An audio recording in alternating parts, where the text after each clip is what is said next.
Cavani, il m'a vraiment impressionné. C'est ce qui se fait de mieux en termes d'attaquant.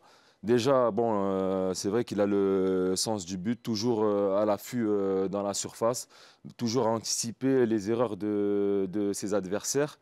Et il a aussi une qualité de déplacement énorme qui crée des espaces pour Neymar et Mbappé. Et je pense qu'il leur fait énormément de bien avec ses appels. Et en plus, si on doit rajouter ses efforts dans le replacement, son pressing.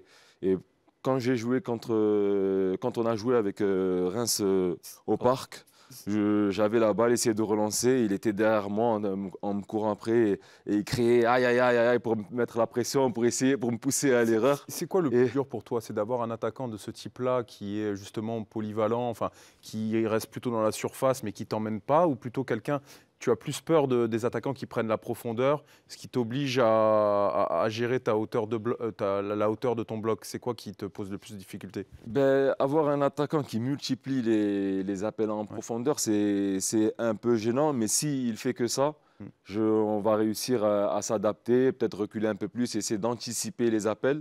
Je pense que le plus dur, c'est d'avoir un attaquant qui varie son jeu, qui se déplace bien entre les lignes, à gauche, à droite, Comme lui. comme Cavani. Ah, mais lui, il est malin, Cavani, parce qu'en fait, il joue souvent avec le hors-jeu passif.